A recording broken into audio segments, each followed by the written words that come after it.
Hi there, Janet Fritz here for Galaxy Girl Creations. Welcome to my channel and welcome to another Mixed Media Mayhem.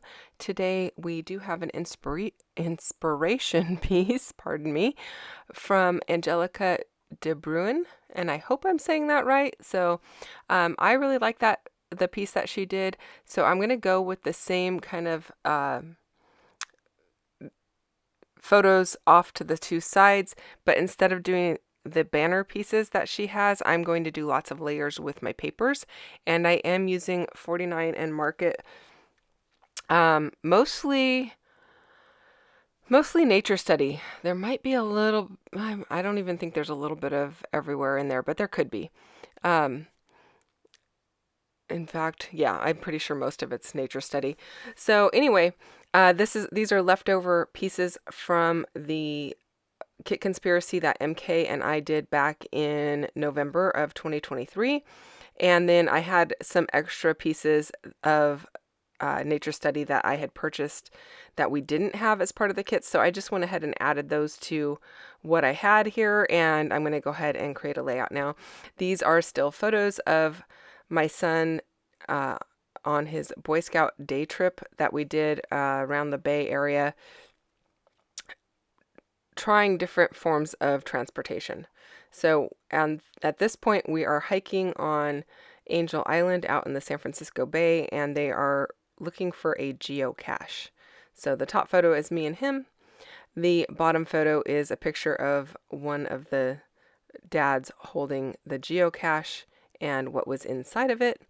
So I wanted to go ahead and document that. I think it's really a fun way to get out and see things. Gives you a kind of a purpose and an end game in mind as you are going. So that's kind of cool. And it was fun for the boys to kind of like, you know, do that scavenger hunt type of a thing where we're trying to find something that's hidden. So I am cutting up these diagonal stripe pieces of paper because I don't have enough to go into both areas, and I definitely want both colors represented in both areas. And I didn't have a lot more. Well, I have some other elements that have that turquoisey blue in it, like the butterfly you see at the tip of my scissors, but I didn't really want to put a butterfly on this layout. So I just decided to bring the paper over there to kind of balance it out and have both colors represented. I did use my distress tool on all of these pieces of paper to rough up all of the edges, and that is from MK's shop, Some Assemblage Required. You can find a link to it down below. I know she is currently out of stock, but she's planning to be restocking soon, I think. So I'm pretty sure. So go put your name on the list so you get a notification if it's something that you're interested in getting. When she gets them back in stock, you will get a notification that they are there, but you have to jump on it because they go back out of stock really fast. She's got a lot of people that want these. Anyway, I am inking up all of my edges with some walnut stain distress ink, giving it a little bit of a grunge look, and I really like the way that it's coming together. A lot of natural colors in the photos. He's got on like a brown camouflage. I've got on like a really dark olive green. Oddly, it's this, I'm wearing the same color that I am wearing in the video. So my sweatshirt is the same color as my tank top in the photograph. Must be a color that I like. So, and these photos are really old because my son is, you know, he's almost 26. So really old photos. But I really liked the way that she had some mixed media going on hers, and this is Mixed Media Mayhem, so I am going to add a little bit of mixed media, but it's going to be a minimal amount because my background paper is also from 49 and Market's Nature Study collection, and it's already kind of got that look going on, so I don't have to do a whole lot to it. But I am going to use that stencil that you see in the upper left hand corner. And I also got that from MK. It is actually a Dusty Attic stencil, but she has been carrying some of their products in the shop. I don't know if this one is currently in stock or not, but if it is, I will put a link to it down below so that you can check that out. And then I did hold up a stamp set at the beginning of the video that I also got from MK's shop. Now, I don't know if it's in stock either, and I know I'm saying that I don't know if a lot of these things are in stock, but I will link to it just in case it is. She does carry a couple of their other stamps that I do know she has in stock. So you can go and check those out if that's of interest to you. I mean, this is not really an official some assemblage required video, but I tend to use a lot of her products even on a lot of my layouts. So I just like to share where they're from. Okay, so I am really lightly and loosely rubbing a little bit of the same walnut stain distress ink through this. It's an X. It's not really a plus, it's an X. And then the stamp that I'm using off of that stamp set has the same, it's a line of X's, so it's going to work really well with this particular stencil. And then I'm going to tuck a bunch of different pieces of foliage behind my photos. I really like the way this is coming together so far, and I know I've gone super light on the mixed media, and sometimes that's how it is, you guys. You just need a little bit to add to it, and sometimes, you know, I do a whole full-blown mixed media layout. You just never know what you're going to get with me. So, you know, it's a good reason to stay tuned. I punched out a bunch of these foliage pieces, and I thought I would use this one up in the upper right hand corner, or the upper left of the upper right hand photo, but that one doesn't make the cut. I don't know, it just wasn't the right one. So I'm going to move things around a bit and tuck things in, and sometimes, you know, even some of the leaves are just single leaves, like maybe they came as a single leaf in the laser cut elements, or they've broken off of a piece that I was punching out. It doesn't really matter. You can still use them, and they add to the layout. So don't be afraid to use those single pieces if they've torn or whatever. You can actually just glue them right back together on the page, and nobody's going to know the difference. Oftentimes I just also rip things apart or cut things apart to kind of suit my purpose a little bit better if they're not working, or if, say, I only have one piece and a lot of it's going to be covered by the photograph. I will just cut those little pieces that are covered by the photograph off and use them somewhere else on the page. Make your die cuts work for you. Don't just, you know, feel like you have to cover them all up and keep them all together. Now I am kind of figuring out where I'm going to be putting my stamp. And that is why I have not glued down my photographs, and plus I'm still tucking things behind them. Now, oftentimes I will put a little bit of glue in the middle and tuck things behind, but I knew I wanted to be able to lift them off to go ahead and do the stamping.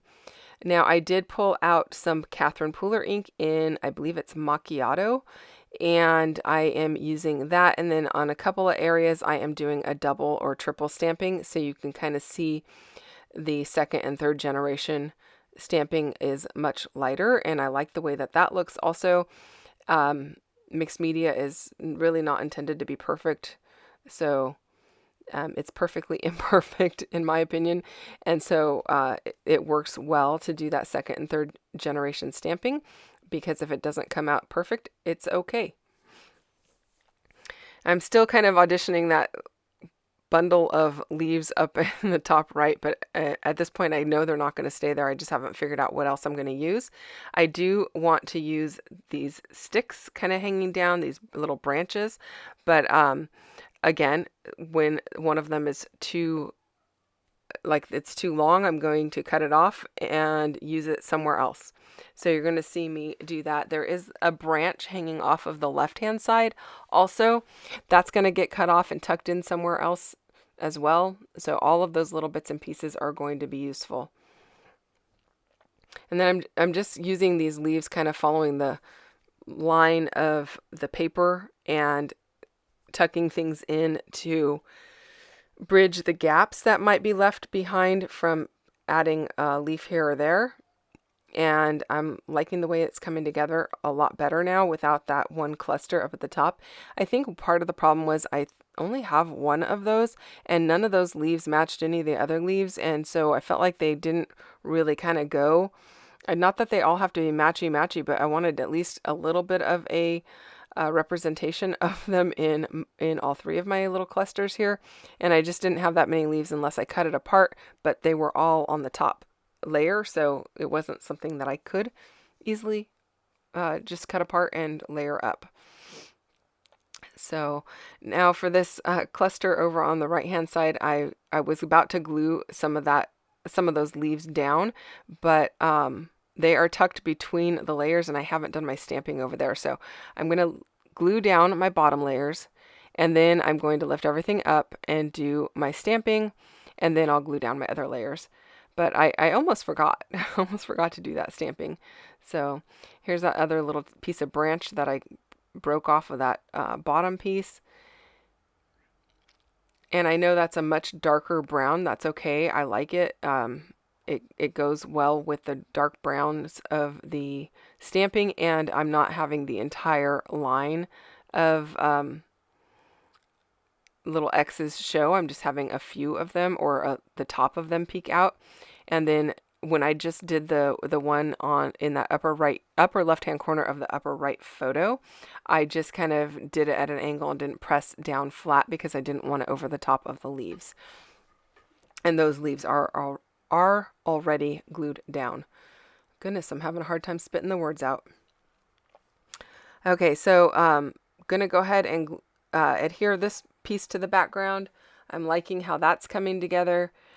So far it's looking pretty good, and I am going to add a little bit of dimensional adhesive to some of the leaves just to help support them, because I've got so many paper layers that it definitely needs a little bit of support in some of the areas because those paper layers make it so thick.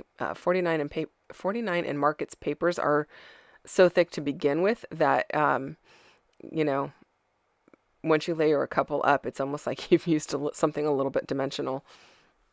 I did add a little green ladybug to that circular chipboard piece at the bottom of the right-hand photo, and then I just added a little bit of the foam behind some of those little berries to give a little added dimension there.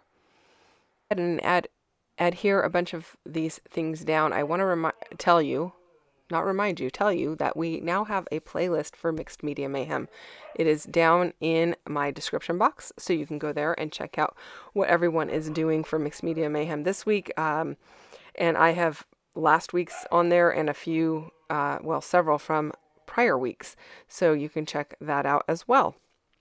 You can also still go to the Mixed Media Mayhem scrapbooking group and go to the albums and check out the upcoming inspiration for the next month or so.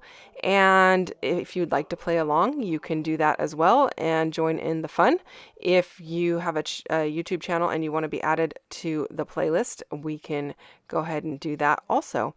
So come and check it out, and go join the Facebook group if you're not already part of that.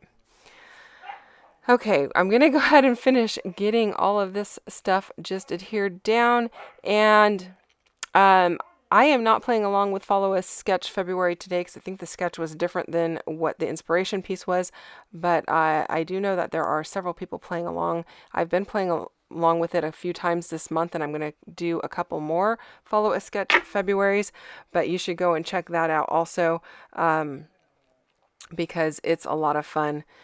Sandy over at Scrapping Reflections, or State Goddess, has been doing Follow a Sketch February for a few years now, and I've been trying to play along when I can. So check out my other videos for this month, and I will put a link to one of those at the end of this video so that you can easily check that out. So now I'm just working on my title. I was kind of thinking that Curious would work well, but it's just kind of big, and I don't know, it wasn't really doing it for me. I do want to put this piece Treasure on here because that is the treasure, a photo of the treasure they found. And then I ended up using these smaller chipboard pieces that say Curious You on them. And so that's what my title is going to be. Even though it's not bigger than the piece that says Treasure, I'm okay with that. I will be doing a little bit of journaling underneath that right-hand photo, but I don't actually do the journaling prior to taking my still shots because I have a few other photos in this series, or a few other layouts in this series, and I want to have them all together to do my journaling at the same time so that I don't repeat myself, and so that everything gets told in the way that I want it to, in the order that I want it to. So that is it, you guys. Thank you so much for watching. I hope you enjoyed this video. Again on Sunday with another video for Stretch the Sketch, so come back and see me then. Don't forget you can hit the subscribe button down below and the bell if you would like to get notifications each time I release a new video. And if you enjoyed this one, I would love for you to hit the thumbs up. Don't forget to check out everyone playing along with Mixed Media Mayhem. Again, that playlist is down below so that you can go and see all of those videos at one spot. See you soon. Bye-bye.